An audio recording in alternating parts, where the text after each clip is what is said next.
The rich cultural heritage of the Edo nation was recently brought to the front burner on the occasion of the third edition of the annual Edo Language Day celebration. The event, which took place between 9th and 13th of August, was colorfully celebrated in Benin City, Auchi, Okpila, and faraway Toronto, Canada. In all the centers, it was a complete show of cultural pageantry. The event brought together voices from home and abroad, all united by one cause: the preservation of the Edo linguistic and cultural heritage.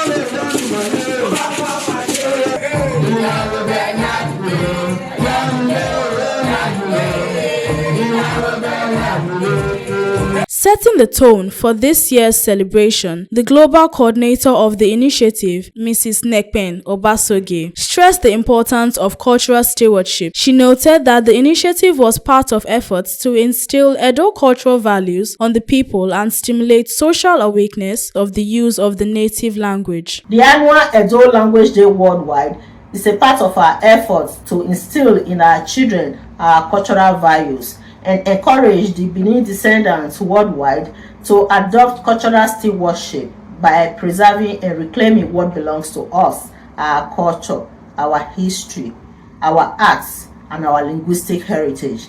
Because language is the foundation of culture. In Benin City, it was an amalgam of cultural performances and special lectures on Edo language.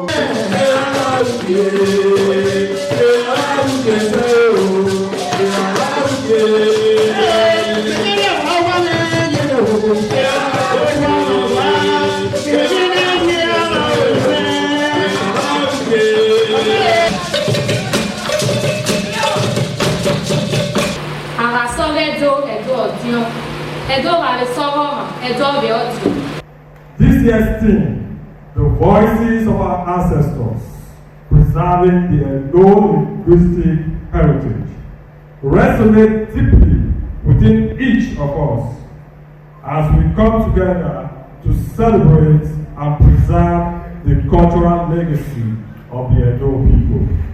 Together, through initiatives like this, we will promote the use and prominence of Edo languages, amplifying the greatness of Edo State and its people worldwide. Two students and other deserving personalities who have distinguished themselves in the promotion of Edo heritage were also honored at the occasion.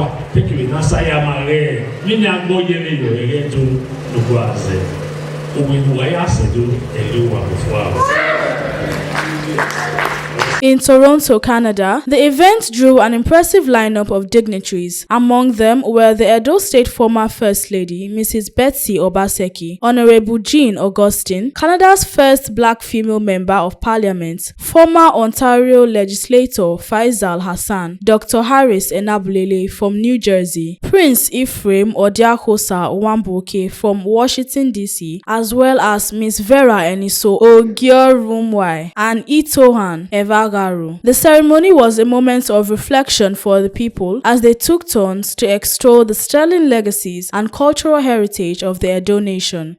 This is my first time here, and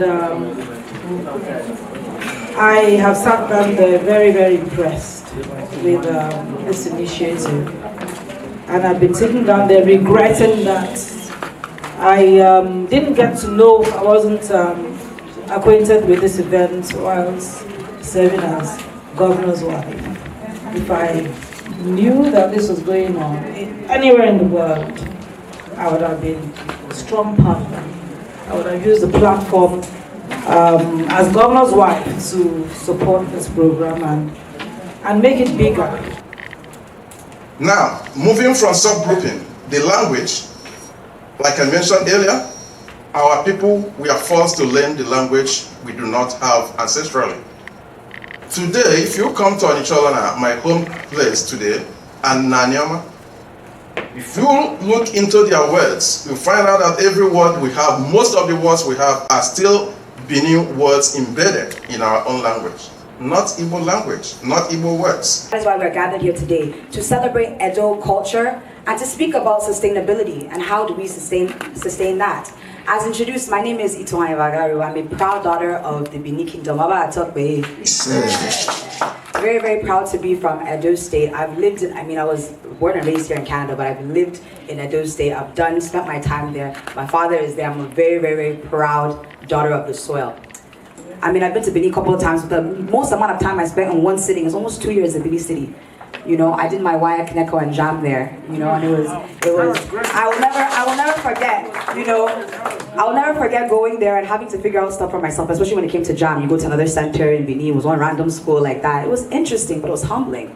The biggest thing I want to say is that when I went to Benin, my perspective changed. I knew more about the culture. I got to see the kingdom, I got to see the people, I got to see the different areas, you know, I got to see so much about Edo and realize that Edo is even so much more bigger than just Benin. It's huge. There's so much diversity even in Edo. I just want to give a fun fact. For those of us that are not Nigerian or are not familiar with, you know, Edo State, I'm going to give you a very fun fact. I'm going to ask, and I don't want anybody to ask, if you're familiar with the answer of this question, please don't say a word. But if you aren't, I'm going to ask you a question. I'm going to ask you, raise your hand. Who here knows what's the largest wall the world is? Can anybody tell me where it's located? China? So everybody would think that it's China, but that's actually incorrect. The largest walls that were ever created before the mechanical era were in the Benin Kingdom. That's beautiful. 4 times larger. I think it's important for us to remember that Canada is a young country compared to Nigeria, yes, and the African continent and the African cultures. Yes.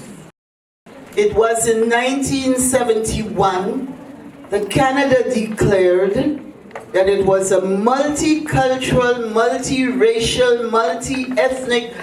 The Edos are very well endowed with a rich cultural heritage that includes a unique naming tradition that is replete with significant meanings. The Edo people of Nigeria do not name their children in isolation. Their names are carefully thought out as they are considered to be a reflection of a person's character, aspirations, and lineage. Edo names often derive their meaning from positive attributes such as strength, wisdom, courage, and beauty. They can also be inspired by natural elements, animals, or historical events. Traditionally, Edo names are given in specific order, with the first being the personal name, followed by the ancestral name, and then the surname. The ancestral name is usually chosen to honor a deceased family member or to create a connection to the family's history and lineage. The chosen name is believed to shape the identity and destiny of the child through their life. Name in Edo culture are also considered an essential component of the spiritual anatomy of the Edo people. Within an indigenous Edo context, names identifies one's parentage. They are the unbreakable links between the Edo people. You see, African history is really underrated. It's not really shown in history besides Egypt. So I wanted to go write a book showing various kingdoms around Africa, including Benin, which we call Igodo Migodo. Yes. Thank you everyone. One more thing I want to say. Oba talk baby. The program also featured engaging presentations and cultural performances.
Beyond the celebration, the gathering carried a message of action with the unveiling of the EDO Cultural Heritage Commission in North America, headquartered in Toronto. The initiative is designed to foster collaborations and cultural exchanges between Canada and Nigeria. Besides hosting the EDO Language Day Worldwide program in Toronto every year, we have recently funded the EDO Cultural Heritage Commission in North America. This new project focuses on establishing a befitting cultural heritage center in Toronto. Toronto is also the headquarters of EDO Language Day Worldwide in diaspora. As the curtains closed, organizers emphasized that EDO Language Day is more than just an event. It is a movement to honor, preserve, and strengthen Edo identity for generations yet unborn. Language Day and cultural celebrations. Happy Edo Language Day. Let us celebrate the rich linguistic heritage of the Edo people. Edo language is an important part of the Benin's cultural identity.